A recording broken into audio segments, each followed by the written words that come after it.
Hello, थोडा monitor द्या ना. मॉनिटरला आवाज द्या जरा. कोण आहे तिथे साऊंडला?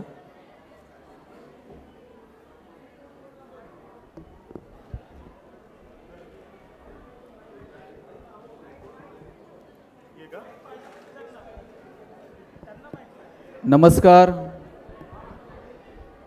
नमस्कार.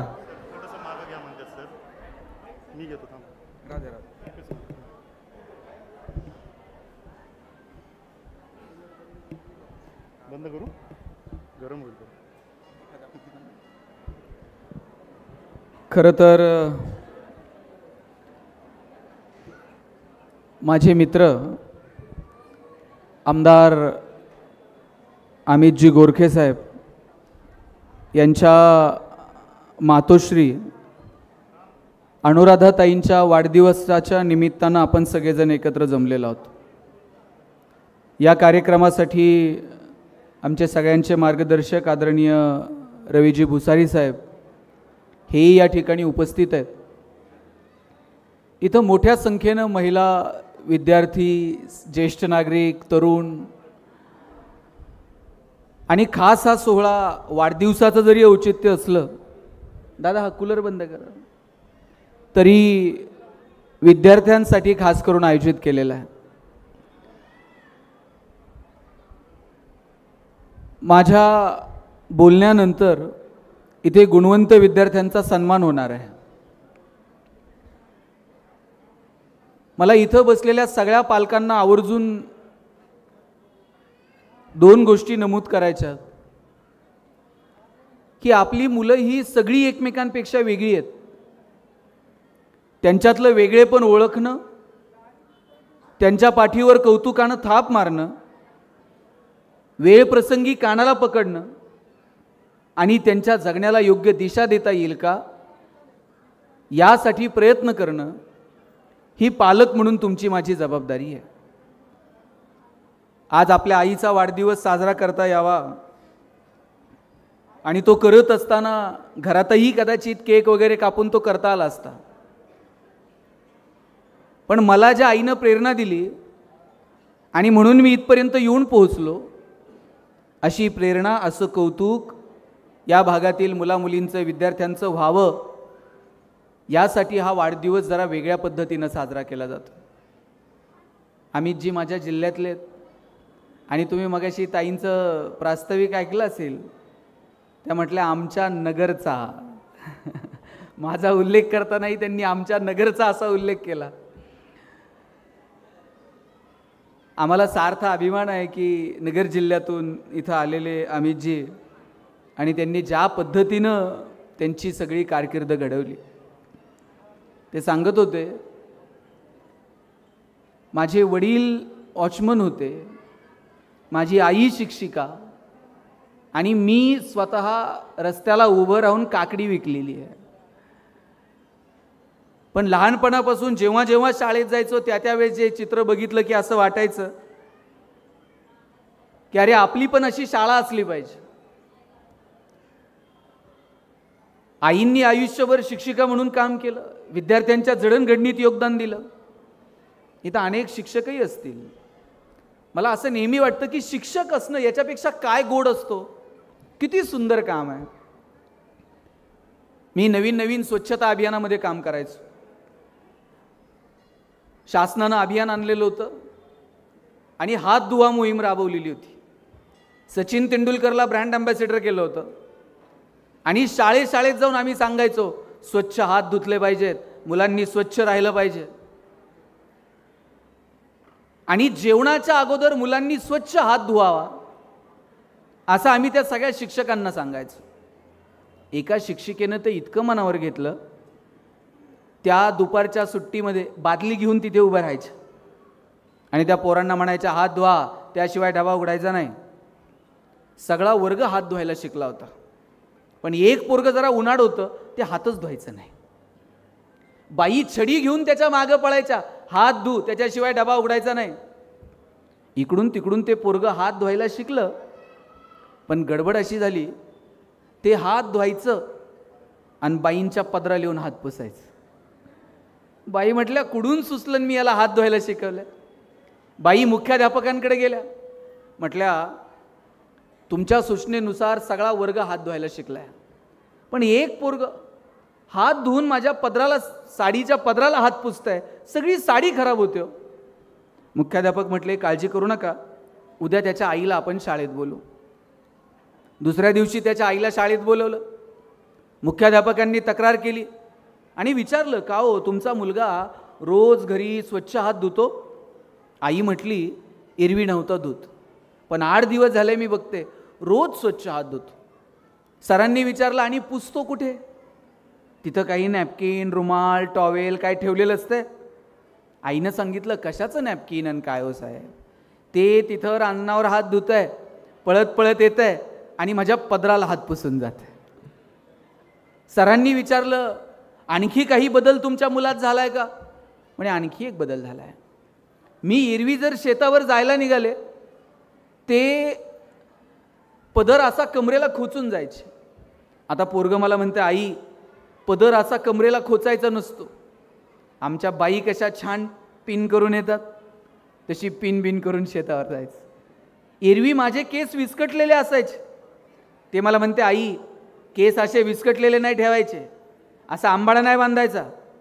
आमच्या बाई कशा वेणी करून येतात तशी वेणी करून शेतावर जायचं. तेव्हा त्या मुख्याध्यापकांनी त्या शिक्षिकेला सांगितलं बाई तुम्ही किती नशीबवान आहात. हे पोरग घरी गेल्यानंतर त्याच्या आईमध्ये त्याच्या बाईंना बघतं आणि शाळेत आल्यानंतर त्याच्या बाईंमध्ये त्याच्या आईला बघतं. याच्यापेक्षा काय सुंदर काम असू शकतं मला सांगा. आणि म्हणून अमितराव तुम्ही नशीबवान आहात की तुमच्या घरात कोणतरी शिक्षक आहे. आणि शिक्षिका म्हणजे आम्ही एका वयाचे असू, आत्ता शिक्षकांचे पगार वाढले. 6व्या 7व्या वेतन आयोगानंतर जरा बरे पगार झाले. काय पगार होते हो शिक्षकांचे? बरं एक जण कोणतर नोकरीला लागायचा, बाकीचे 2 भाऊ गावाकडे शेती करणार.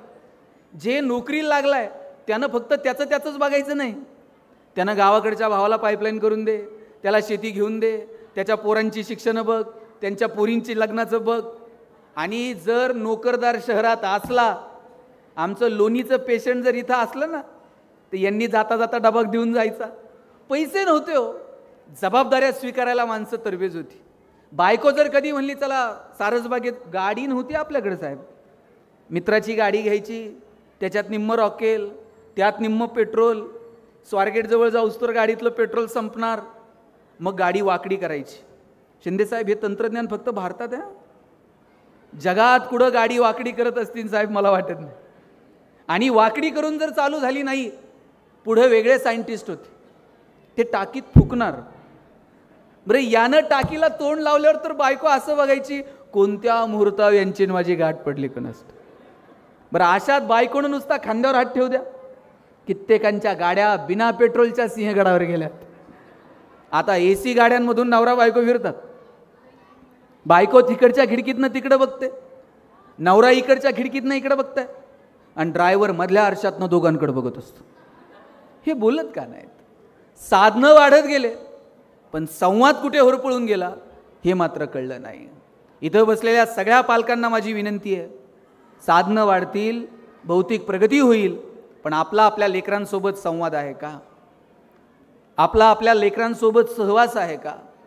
त्यांच्या शाळेची फी भरणं, हव्या नको त्या वस्तू त्यांच्यासमोर नेऊन ठेवणं, एवढीच पालक म्हणून तुमची माझी जबाबदारी नाही आहे. हे पुणे विद्येचं माहेरघर समजलं जातं. याच पुण्यामध्ये 6 महिन्यापूर्वी पोलिसांनी कारवाई केली आणि कोट्यवधी रुपयांचं ड्रग्ज सापडलं. इथं शिकायला येणारी पोरं नगर, सोलापूर, नाशिक, इकडून तिकडून सगळीकडनं कानाकोपऱ्यातनं पोरं येतात. अशा वेळेला या लेकरांच्या समोर चांगला आदर्श निर्माण करणं, त्यांना चांगला विचार आणि त्यांना चांगला संस्कार देणं, हे नैतिक कर्तव्य पालक म्हणून तुमचं माझं नाही आहे का?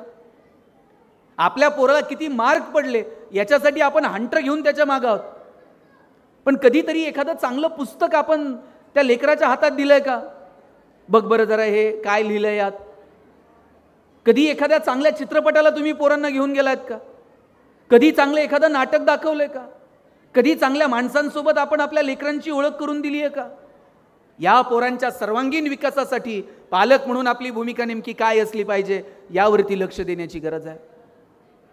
आज मार्क किती मिळतात? गुणवंत विद्यार्थ्यांचे सत्कार आहेत. आता 200 मुलांचे सत्कार आहेत. 200 पैकी मला वाटतं 90 आणि 95% मार्क बहुतांशी पोरांना आहेत. गुणवंत विद्यार्थ्यांच्या सत्काराला बहुतेक वेळा जायची वेळ येते. एका कार्यक्रमाला गेलो होतो.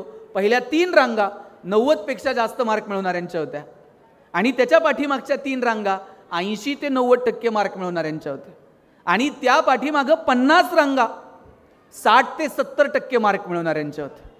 आता ज्यांना 90पेक्षा जास्त आहेत ते खुश होते, आपण 90च्या पुढे आहोत. ज्यांना 80 ते 90 होते ते एकदम टेन्शनमध्ये होते. त्यांना 90वाल्यांकडे बघून हसता येत नव्हतं, 60-70 वाल्यांकडे बघून रडता येत नव्हतं. आणि ज्यांना 60-70% मार्क आहेत ना ते 90वाल्यांपेक्षाही खुश होते. ते म्हणले 80-90 वालेच एवढे आहेत, आपलं होईन तसं होईन, बघू काय करता येते. आता जे 80 ते 90 मधले पालक आहेत, जे प्रचंड टेन्शनमध्ये होते, त्यातल्या दोघांना मी जरा पुढे बोलवलं आणि विचारलं, म्हटलं तुम्ही एवढं टेन्शन का घेतलंय? पालक म्हटले, पोरानं पार मथुरा पाण्यात घातली. म्हटलं काय झालं? म्हणले त्याला 1 महिना आधी सांगत होतो जरा जास्त अभ्यास कर, अजून थोडा अभ्यास केला असता पोरगं 90च्या रांगेत बसलं असतं की नाही. मी म्हटलं झालं काय, किती मार्क मिळाले? म्हणे सांगायसारखे सुद्धा नाहीत. म्हटलं काही तर आकडा असेल? म्हटले काही नाही, त्याला काहीतरी 89 पॉईंट समथिंग काहीतरी आहेत. आता त्या मुलाला 89% मार्क मिळाले, याचा आनंद पालकांना नाही आहे, पण त्याला 90 मिळू शकले नाहीत याचं मात्र दुःख आहे. मग मी दोघा नवरा बायकोला विचारलं, तुम्हाला 10वीत किती होते? ताई दोघांच्या मार्काची बेरीज केली तरी 90 होत नव्हती आणि त्यांना टेन्शन याचं होतं, मुलाला 90 मिळू शकले नाहीत.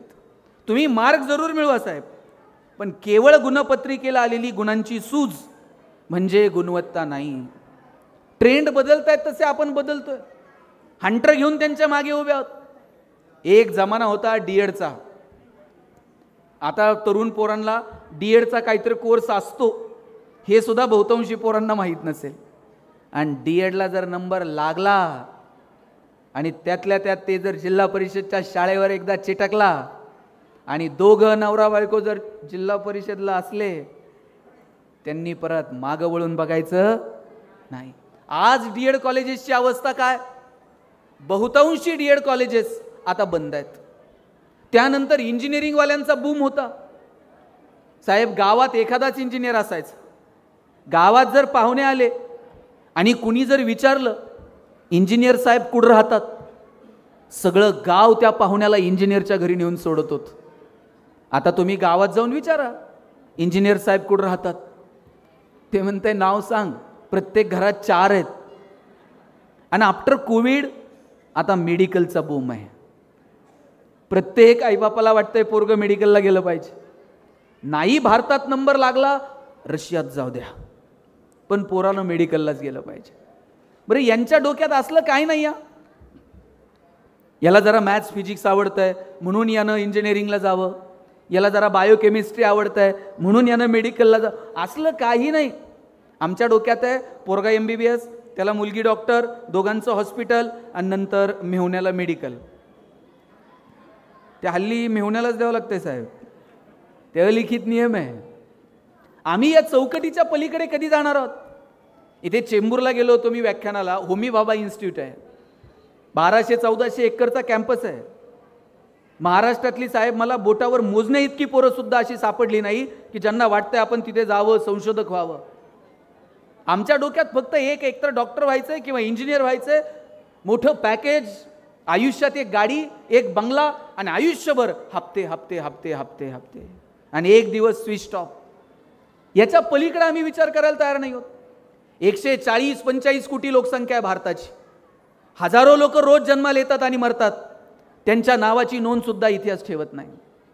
आम्हाला जर असंच जगायचं असेल आणि मरायचं असेल तर हवं तसं जगा, पण आमचं ज्ञान समाजाभिमुख असावं, आमच्या ज्ञानाचा काहीतरी समाजाला उपयोग असावा, अशी धारणा जोपर्यंत आम्ही आमच्या लेकरांच्या मनात निर्माण करत नाही तोपर्यंत त्या शिक्षणाला अर्थ नाही. शिक्षक हा विद्यार्थीभिमुख असावा, विद्यार्थी हा ज्ञानाभिमुख असावा आणि त्याचं ज्ञान समाजाच्या हिताचं, समाजाच्या उपयोगाचं असावं, हा विचार लेकरांना द्यायला नको. तो देण्यासाठी आपण सातत्यानं प्रयत्न केले पाहिजे. आमच्या डोक्यात फक्त नोकरी, बरं त्यात पोरांची चूक नाही हो. आईबापानंच सांगितलंय नोकरी कर, नाहीतर तुझं लग्न पण होत नसते. आणि साहेब पोरं हल्ली अशी हुशार आहेत, लग्न जमेपर्यंतच नोकरी करताय. आज मुलीच्या आईबापाला टेन्शन नाही तेवढं मुलाच्या आईवडिलाला टेन्शन आहे. तुम्ही कोणत्याही गावात जा, 30 ते 35 वयोगटातले किमान 5-50 बिनलग्नाचे आहेत. आमच्याकडे तर एक जण आहे 38-40 वय झालंय, लग्नच जमत नाहीये. बरं त्याला मित्र असले हुशार भेटलेत. त्याच्या एका मित्राने त्याला सांगितलं, म्हणला टेन्शन घेऊ नको, मुलीकडचे बघायला आले ना पगार जरा वाढवून सांगायचा. बरं मुलीच्या वडिलांनी विचारलं पगार किती, यानं जरा अंदाज घेऊन सांगायचं. हे म्हणताय 1.5 लाख. मुलीचे वडील म्हटले तुझ्याकडं बघून तर वाटत नाही एवढा पगार असेल. हे म्हणते नाही तसा फिक्स 1.5 लाख आहे, कटिंग करून 8,000 हातात येतो म्हटलं. आपण किती दिवस बसवणार आहोत. लात मारील तिथून पाणी काढाल अशी ताकद असली पाहिजे. आत्ता मी दुबईला गेलो होतो व्याख्यानाला, संभाजीराजांच्या जयंतीच्या निमित्तानं. 700-800 महाराष्ट्रातली माणसं मला तिथं भेटली आणि तरुण काही पोरं होती सांगली आटपाडी भागातली. मी विचारलं काय करता रे इकडे. 2 पोरं अशी रांगडी पोरं सांगलीची. म्हणजे साहेब इथं कामाला आलतो, पण आता आमची इथं सोन्याची दुकानं आहेत. सोन्याची दुकानं टाकली तिथं दुबईत, 4-4 कोटी रुपयाच्या गाड्या घेऊन फिरतायत ही पोरं. तुमच्या माझ्या उद्योगाला, व्यवसायाला, व्यापाराला कशाच्या भिंती आता उरलेल्या नाही आहेत. का आपल्या पोरांनी उद्योगात यायचं नाही, व्यवसायात यायचं नाही, व्यापारात यायचं नाही. आई ज्याची शिक्षिका आहे तो पोरगा विचार करतो अरे मी स्वतःची शिक्षण संस्था सुरू करेल. आज आमदार आहे अमित गोरखे. नगर जिल्ह्यातलं एक छोटंसं गाव आहे लोणी व्यंकनाथ. परिस्थिती नव्हती, वडील वॉचमन, पण अशा कुटुंबात जन्माला आलेला पोरगा काहीतरी स्वप्न बघतो करायचं. का आपल्या पोरांनी मोठी स्वप्न बघायची नाही. पोरगं काही वेगळं करायला गेलं का बाप त्याला सांगताय अंथरूण पाहून पाय पसर, अंथरूण पाहून पाय पसर. चला ते पोरगं हातपाय खुडून खुडून मरून गेलं, पण बापानं काय त्याला कधी हातपाय पसरू दिले नाहीत. बापानं सांगितलं पाहिजे हातपाय पसर, अंथरुणाचं काय करायचं तुझा बाप बघल. एवढी धमक आम्ही आमच्या लेकरात निर्माण केली पाहिजे. आज तुम्ही थोडंसं आजूबाजूला बघा, महाराष्ट्रामध्ये उद्योग व्यवसायाची काय परिस्थिती आहे. टायरवाले केरळचे, किराणा व्यवसायात पटेल, हार्डवेअरची दुकानं बोहरींची, बांधकाम व्यवसायात यूपीचे लोक, गवंडी सगळे बिहारचे, सुतार कामात राजस्थानी, हॉटेल सगळी दक्षिणात्यांकडं, चायनीजच्या गाड्या पूर्वांचलचे तरुण चालवतात. बरं चला येत आहेत, संविधानानं अधिकार दिलाय, काम करतील, कष्ट. आम्ही कुठे आहोत. आम्ही फक्त नोकऱ्यांच्या रांगांमध्ये उभे आहोत, कारण आम्ही आमच्या लेकरांना मोठी स्वप्न दाखवायला तयार नाही आहोत. 84-85 पर्यंत दुबईमध्ये फक्त तेलाचे पैसे होते. आज जगातला सगळ्यात बिझीएस्ट एअरपोर्ट दुबई आहे, जगातला सगळ्यात प्रॉफिएस्ट मॉल दुबई आहे. बुर्ज खलिफा म्हणून इमारत आहे, शेकडो मजले वर घेऊन जातात, वरून खाली घेऊन येतात, हजारो रुपयांचं तिकीट काढतात. का आम्ही या लोकांकडनं काही शिकायचं नाही. जे बिगेस्ट आहे, जे टॉलेस्ट आहे, जे लार्जेस्ट आहे ते सगळं दुबईला करायचं. त्यांना माहीत आहे तेलाचे पैसे कधीतरी संपतील आणि पर्यटनाच्या बाबतीत आपण जगाला स्वतःकडे आकर्षित करू. आपल्याला का वाटू नये. जगभरातली लोक पुण्यात आली पाहिजेत, शनिवारवाडा बघितला पाहिजे, सारसबागेत गेली पाहिजे, लक्ष्मी रोडला खरेदी केली पाहिजे, सिंहगडला गेली पाहिजे, शिवनेरीला दर्शनाला गेली पाहिजेत, परत पिंपरीत येऊन त्यांनी 4 दिवस मुक्काम केला पाहिजे, बर्ड व्हॅलीला जेवायला गेली पाहिजेत. का आपल्याला वाटत नाही. आपण सुद्धा पर्यटनाच्या अरे तिथं सगळं कृत्रिम आहे, तरी जगाला त्यांनी आकर्षित केलं. आपल्याकडे एवढी नैसर्गिक संपन्नता असताना सुद्धा जगानं आपल्याकडे यावं असा विचार आम्ही का लेकरांना देत नाही. आपल्यापैकी 10-5 पोरापोरींना वाटलं पाहिजे की आम्ही पर्यटनाच्या दृष्टीनं काहीतरी करू. मोठमोठी वेगवेगळी स्वप्न पाहिली पाहिजे. आत्ता अमित दादानं उल्लेख केला जेजुरीचा. जेजुरीला गेलाय का. ते कंपल्सरी जावंच लागतंय. मी जेजुरीला गेलो होतो, 4-5 पोरपोरी तिथं फोटो काढत होते. मी विचारलं काय करता रे फोटो काढून. सारखे फोटो काढायचे, स्टेटस ठेवायचे. एक पोरगा मला म्हटला दादा किती दिवस बॅनर लावायचे, चलो दुबईन चलो सिंगापूर. म्हटलं मी दुबईत बॅनर लावणार आहे, चलो जेजुरी. दुबईतली लोक जेजुरीत आणतो का नाही बघा म्हटला. आणि म्हणलं आणून काय करणार. काय नाही, खालून वर गडाव त्यांना पायपाय घेऊन जाणार.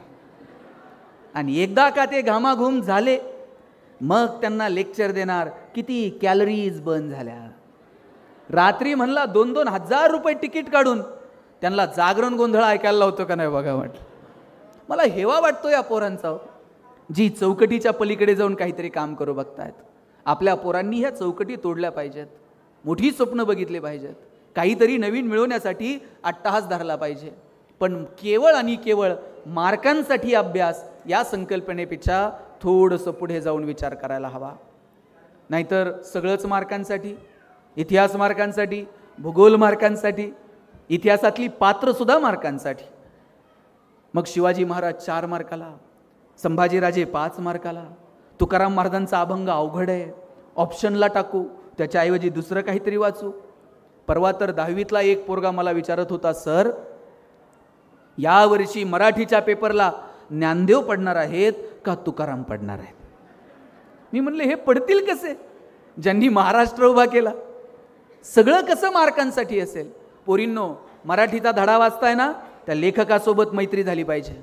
गणित सोडवताय ना, आकडे असे डोळ्यासमोर खेळले पाहिजे. भूगोल अभ्यासताय ना, अक्षांश आणि रेखांश नजरेसमोर दिसले पाहिजेत.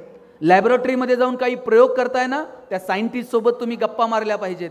इतकं एकरूप तुम्ही तुमच्या अभ्यासासोबत झालं पाहिजे, तर तुम्हाला त्या अभ्यासाची मजा घेता येईल, तर तुम्हाला त्या अभ्यासाचा आनंद घेता येईल. जग बदलतंय, त्या बदलत्या जगानुसार आपणही बदललं पाहिजे. काळ आणि वेळेनुसार जर तुम्ही बदलला नाहीत तर तुम्ही या स्पर्धेमध्ये टिकू शकणार नाही. दादा कॅमेरा कोणत्या कंपनीचा आहे? सोनी. आता मोस्टली सोनी आहे, पॅनासॉनिक आहे, निकॉन आहे. आता कॅमेऱ्यामध्ये कॉडॅक कुठं दिसतंय का? आता कॉडॅकचा कॅमेरा दिसत नाही. आणि एक जमाना साहेब फक्त कॉडॅकचा होता, 36च फोटो निघायचे. हे ज्येष्ठ मंडळी सगळ्यांना विचारा, त्यांच्या लग्नाचे अल्बम चेक करा, 100% कॉडॅक.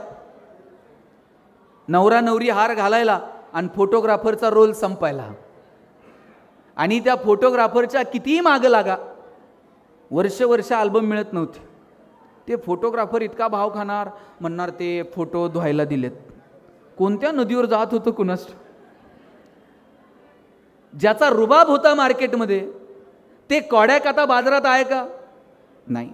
एक जमाना होता HMTच्या टिकटिकवरती देश चालत होता. आता डिजिटल घड्याळं आली आहेत, आता HMTची टिकटिक नाही. एक जमाना होता नोकियाचा. माझ्या वयाची जे इथं असतील, आपण सगळ्यांनी आपल्या आयुष्यात कोणत्या कंपनीचा फोन पहिल्यांदा घेतला होता? नोकिया. 3310, 1100, 1600, 2600. आता नोकिया बाजारात आहे का? आता नोकिया बाजारात नाही. नोकियानं अँड्रॉइड टेक्नॉलॉजी स्वीकारली नाही, नोकिया टिकू शकलं नाही. कॉडॅकनं डिजिटल टेक्नॉलॉजी स्वीकारली नाही, कॉडॅक टिकू शकलं नाही. मला सगळ्यांना विचारायचं आहे, तुम्ही बघा 4 वाजता मराठी पिक्चर लागायचा टी व्हीला, आठवतंय का?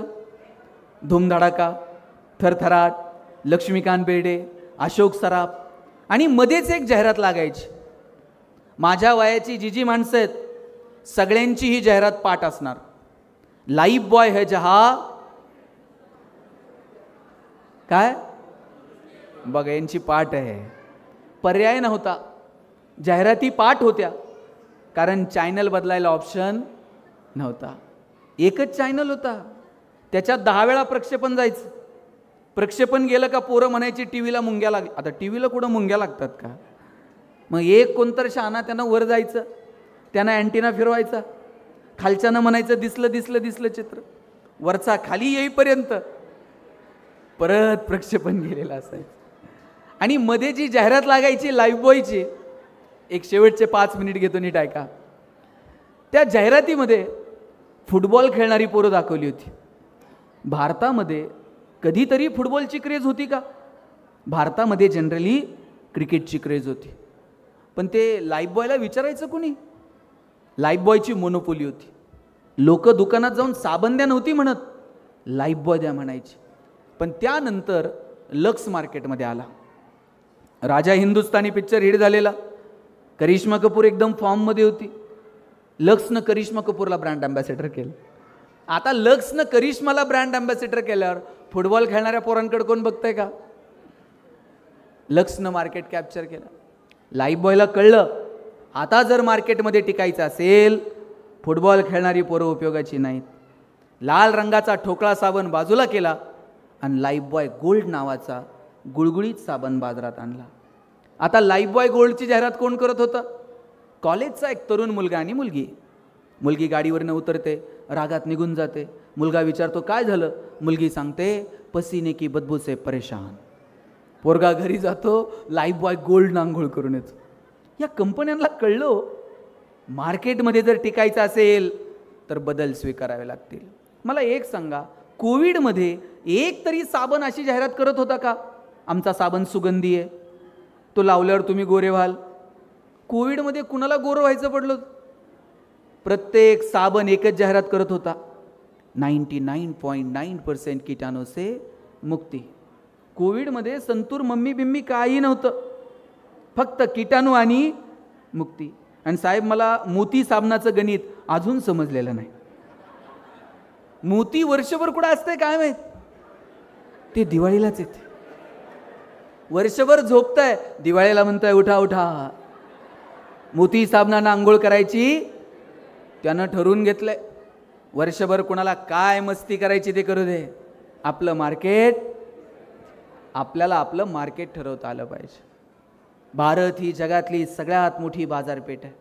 चायनाला कळतंय भारतात आणून काय विकायचं, अमेरिकेला कळतंय भारतात आणून काय विकायचं, पण आपल्या पोरांना समजत नाहीये भारत ही जगातली सगळ्यात मोठी बाजारपेठ आहे आणि आपलं खणखणीत नाणं असं वाजून इथं विकता आलं पाहिजे. त्यासाठी आपल्या पोरांमध्ये अपेक्षित कौशल्य आपल्याला निर्माण करता येतील का? यायचा जमाना आहे. ChatGPTवर नुसतं सांगायला उशीर, सगळं तुमच्या पुढ्यात येऊन थांबलंय. किती भन्नाट आणि किती कमालीचं जग बदलत आहे. या बदलत्या जगानुसार आपल्याला नवीन तंत्रज्ञान स्वीकारता येईल का याची काळजी आपण घेतली पाहिजे. एवढासा देश आहे इस्रायल, पण कृषी क्षेत्रामध्ये अशी काही प्रगती केली साहेब, आपल्याला 60-70 वर्ष गेली हे कळायला. पाणी पिकाला द्यायचं असतं, पाटाला नाही. 60-70 वर्ष आपण पाटानं पाणी देत होतो. आत्ता कळालं इरिगेशनच्या नवनवीन पद्धती आल्या पाहिजेत. आता तर आमच्या राहुरी कृषी विद्यापीठानं ड्रोन टेक्नॉलॉजी विकसित केली आहे. हे फोटोग्राफर जे ड्रोन वापरतात ना, आता ड्रोन नुसता फोटोला नाही, शेतकऱ्यानं फवारणी करताना खांद्यावर पंप नाही टाकायचा, त्यानं बांधावर बसायचा हातात रिमोट घेऊन आणि ड्रोननं फवारणी करायची. आता शेतकरी ड्रोननं फवारणी करायला लागलाय. एक दिवस असा येईल ड्रोनला फक्त कांद्याची गुणी अडकवायची, बटन दाबलं का थेट भुसाऱ्यात. इथपर्यंत तंत्रज्ञान जाऊन पोहोचणार आहे. पण या पोरांनी टेक्नोसेव्ही असलं पाहिजे, नवीन तंत्रज्ञान स्वीकारलं पाहिजे आणि बदलत्या जगानुसार आपल्याला बदल स्वीकारता येतील का याची काळजी घेतली पाहिजे. पालकांना जाताना इतकीच विनंती करेल, तुमच्या मुलांना मोठी स्वप्न दाखवा. त्या पोरांमध्ये एक जिद्द, एक आकांक्षा, काही महत्त्वाकांक्षा, आणि हे सगळं करत असताना त्यांचे पाय जमिनीवर राहतील का याची काळजी घेऊयात. पोरांची संगत काय, माझी सगळ्या आयांना विनंती आहे. शाळेतून पोरगा आल्याबरोबर पहिला प्रश्न काय असतो त्याला? डबा संपला का? पोरींनो, किती प्रेम आहे तुमच्या आईचं बघा बरं. पहिला प्रश्न असतो तिचा, टिफिन संपवला का? आणि आपण तो संपवायला हवा. तुम्ही उठायच्या आधी 2 तास ती आधी उठते. तुम्हाला उठवायलाच तिला अर्धा तास लागतो. बाई उठ ना ग, बाई आवर ना ग, बाई चल ग, तुझी गाडी आली आहे. डबा करायला अर्धा तास लागतोय. आणि तुम्ही जर स्कूलमधून येताना तो टिफिन जर तसाच ठेवला, काय तिचा जीव म्हणत असेल? पहाटे 4ला उठून तुझ्यासाठी केलाय, तुला 2 घास खाता पण आले नाही. आपल्या आईवडिलांचा सन्मान ठेवा. जी तरुण पोरं इथं बसलेली आहेत, तुमच्यासाठी शेवटचे 2 मिनिट घ्यायचे. तुमची उंची आता वडिलांच्या खांद्याला आली, तुमची चप्पल वडिलांच्या पायाला यायला लागली आणि वडिलांची चप्पल तुमच्या पायाला यायला लागली. एकदा का पोरगा खांद्याला आला, बाप रागवत नाही, बाप ओरडत नाही, बाप चिडत नाही. अशा वेळेला वडिलांच्या डोळ्याची भाषा तुम्ही समजून घेतली पाहिजे. काय अपेक्षा आहे रे बापाची? बापाची अपेक्षा नाही आहे पोरानं दररोज 10-20 हजार रुपये आणून हातात द्यावेत. वडिलांची अपेक्षा इतकीच आहे, त्यानं त्याच्या पायावर उभं राहावं, त्याचं नाव कमवावं. आणि एक दिवस असा आला पाहिजे लेकराच्या नावानं आईबापाची ओळख झाली पाहिजे. आजपर्यंत अमित दादाची ओळख काय होती? अमुक अमुक यांचा मुलगा, अमुक अमुक यांची मुलगी. आईबापाची इच्छा अशी असते की अरे एक दिवस पोरांनी आमची नावं पुसावीत आणि पोराच्या नावानं आईची ओळख झाली पाहिजे. आता लोक काय म्हणणार, आमदार साहेबांची आई आहे बरं का. आता ही जेव्हा ओळख येते आमदार साहेबांची आई, आईला छान वाटतं. आईला अपेक्षा नसते की अजूनही माझ्याच नावानं ते नगरसेवक होते ना, मग त्यांचा मुलगा. अरे आपल्या नावानं आईबाप ओळखले गेले पाहिजेत, असं कर्तृत्व करून दाखवा. पोरींनो, उद्या जर तुमच्यापैकी कोण कलेक्टर झालं ना, लाल दिव्याच्या गाडीत बसून यालीत, तुमच्या गाडीचं दार उघडायला पण शिपाई असेल, तुमच्या सहीनं एखाद्या गावाचं भविष्य बदलेल, तुमच्या सहीनं एखाद्या माणसाचं आयुष्य बदलून जाईल. कधीतरी अमित दादा फोन करतील, ताई तुम्ही त्यावेळेस आला होतात, आज कलेक्टर आहात, जरा प्रमुख पाहुणे म्हणून आमच्या स्कूलला याल का नाही बोलवल्यावर. आणि मी काही काम बीम घेऊन आलो तर ओळख ठेवाल का. पण यासाठी तुम्हाला काय करावं लागेल, इकडचा डोंगर उचलून तिकडे ठेवायचा आहे. पुढची जी 5-10 वर्ष आहेत आयुष्यातली, ती 5-10 वर्ष आयुष्यातली प्रामाणिकपणे तुम्ही तुमच्या शिक्षणासाठी द्या. मी दाव्यानं सांगतो, तुम्हाला तुमची आर्थिक आणि सामाजिक परिस्थिती जर बदलायची असेल तर येणाऱ्या काळात शिक्षणा इतका प्रभावी पर्याय दुसरा उपलब्ध नाही. चांगलं शिका, समृद्ध व्हा. आणि शेवटचा 1 मिनिट मुलींसाठी माझा दावा आहे, वडिलांचं जेवढं प्रेम मुलावर असतं त्याच्या थोडं तरी जास्त प्रेम मुलीवर असतं. मुलानं जर बापाला काही मागितलं, म्हणणार 2 दिवस थांब, पगार होऊ दे, मग बघू, 17 कारणं असतात. आणि पोरीनं काय मागू द्या बरं, बापाला असं वाटतं कधी निघून देईल आणि कधी नाही.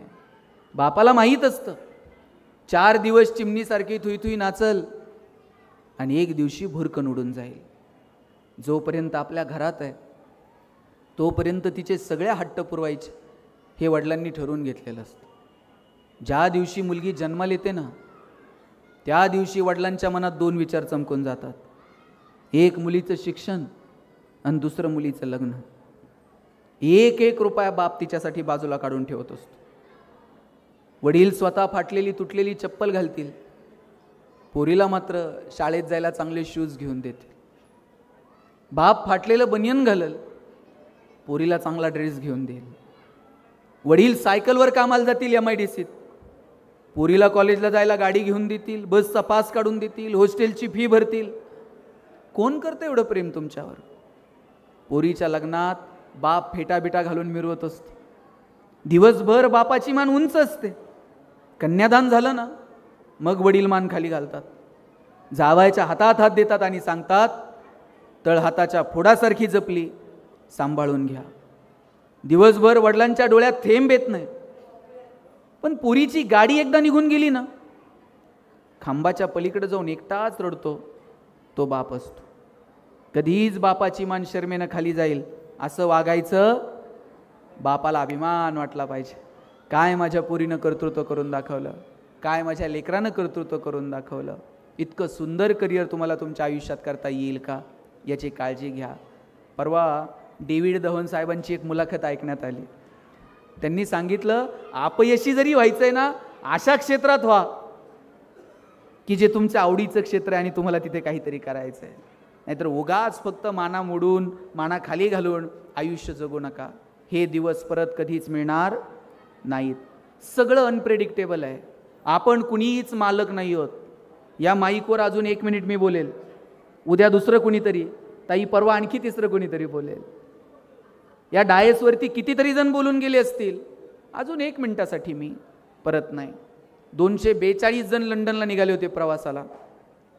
त्यांना माहीत होतं का हा शेवटचा प्रवास आहे. कोणतर सोडवायला आलं असेल, कुणीतरी सेल्फी काढून कुणाला तर पाठवलं असेल, कुणीतरी व्हिडिओ शूट केलं असेल, कुणीतरी अगदी विमान टेक ऑफ होईपर्यंत कुणाशी तर बोलत असेल, चल रे ठेवतो पोहोचल्यावर कळवतो. कुणीतरी लंडनच्या एअरपोर्टला पाटी घेऊन उभं असेल स्वागताला. पाटी घेऊन येणाऱ्या माणसाला माहीतही नव्हतं ज्याच्या स्वागतासाठी आपण इथं उभे आहोत तो इथे येणार नाही. सगळं क्षणभंगूर आहे, सगळं एक दिवशी संपणार आहे. म्हणून हे संपायच्या आत जेवढं आनंदानं जगता येईल तेवढं जगून घ्या. आपण म्हणतो वेळ नाही वेळ नाही, वेळ गेला कुठं. नागपूरला जायचं नगरवरनं 12 तास लागत होते. आता संभाजीनगरला समृद्धीला जॉईन झालं, 6 तासात नागपूरला, 5 तासात नागपूरला जात आहे. 12-12, 15-15 लोकांची कुटुंब होती, 4-4, 6-6 माणसांवर आली. पण वेळ गेला कुठं. साधनं वाढली, माणसं कमी झाली कुटुंबातली तरी आम्हाला वेळ नाही. परवा तर एक जण मला म्हटला, मला श्वास घ्यायला वेळ नाही. म्हणलं सोडून दे, श्वास घ्यायला वेळ नाही. जोपर्यंत डोळ्यात प्रेम आहे, हृदयात वात्सल्य आहे, तोपर्यंत आपण माणसं आहोत. ज्या दिवशी डोळ्यातलं प्रेम संपलं, हृदयातलं वात्सल्य संपलं, त्या दिवशी समजायचं आपण माणूस उरलो नाही, आपण यंत्र होत चाललेलो. आपल्या डोळ्यातलं प्रेम जिवंत ठेवा. कुणाच्या तरी मदतीसाठी धावून जा, कुणाच्या तरी मदतीसाठी तुमचे हात सरसावू दे, तर आणि तर या जगण्याला अर्थ आहे. गेली अनेक वर्ष सातत्यानं, आजही बाळासाहेब भारदेंच्या तिथे कॉलेजवरती नगरमध्ये व्याख्यान होतं आणि त्यांनी विषय दिला होता मोगरा फुलला. मोगरा फुलला हा ज्ञानोबरायांचा गोड अभंग आहे. इवलेचे रोप लाविले द्वारी, तयाचा वेलू गेला गगनावरी. आज वाढदिवस साजरा करत असताना जेव्हा तुम्ही थोडंसं मागे वळून बघाल, कुठून आलो आपण, काय पुण्यामध्ये करत होतो, आणि पाहता पाहता हे रोप इतकं बहरलं, इतकं फुललं की त्याचा वेलू गगनाच्याही वर निघून गेला. फुले वेचिताशी बहरू कळी अशी आला. फुलं वेचता वेचता ह्या कळ्या कधी बहरल्या कळलं सुद्धा नाही. ताई, वाढदिवसाच्या शुभेच्छा देताना एवढीच भावना व्यक्त करतो, काही फुलं सुगंधी असतात आणि काही फुलं सुंदर असतात. मोजकीच फुलं अशी असतात की जी सुगंधी पण आहेत आणि सुंदर पण आहेत. ज्ञानोबरायांची नजर त्यामुळंच मोगऱ्याकडे वळली असेल. मोगरा सुगंधीही आहे आणि सुंदरही आहे, पण त्याची सार्थकता कधी प्राप्त होते त्याला? बाप रुक्मा देवीवरू विठ्ठले अर्पिला. जेव्हा तो विठ्ठलाला अर्पण केला जातो तेव्हा त्याची सार्थकता ठरते. आज आता हा वेल गगनाला गेलाय, फुलं बहरलीत, आता ती विठ्ठलाच्या चरणावर जर अर्पण केली तर त्याची सार्थकता आहे. मग ती अर्पण करायची म्हणजे नेमकं काय करायचं? तुम्ही शिक्षक आहात, तुमच्या विद्यार्थी हा तुमच्या दृष्टीनं तुमचा विठ्ठल आहे. तुम्ही नगरसेवक आहात, तुम्ही आमदार आहात, तुमची जनता, सर्वसामान्य माणूस हा तुमच्यासाठी विठ्ठल आहे. तुम्ही केलेलं काम सर्वसामान्य माणसाच्या डोळ्यातले अश्रू पुसणारं असावं, सर्वसामान्य माणसाला आधार देणारं असावं. आणि आता तुमच्या माना आभाळाला टेकल्यात तर थोडंसं खाली झुकणाऱ्या माणसांना वरती उचलून घेण्यासाठी आपण जर झटलो तर हा सुगंध दरवळेल आणि बहरेल. आणि मला खात्री आहे तुमचे संस्कार अमितजींवर आहेत. मला आत्ता सांगत होते, परवा ॲक्सिडेंट झाला, कुठं अमरावतीला जाऊन आले. 10-12 ती जी महिला होत्या त्या ॲक्सिडेंटमधल्या, त्या कुटुंबांना भेट दिली. अशी घरं होती की त्या घरांमध्ये अजून लाईटही नव्हती.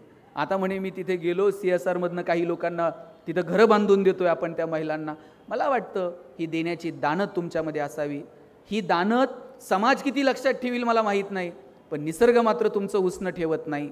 तुम्ही एक दाना पेरला तर 1000 दाणे उगवतात, हा निसर्गाचा नियम आहे. निसर्ग आपणास भरभरून देईल. आपला 100वा वाढदिवस साजरा करण्याचं भाग्य आम्हा सगळ्यांना मिळावं अशी अपेक्षा व्यक्त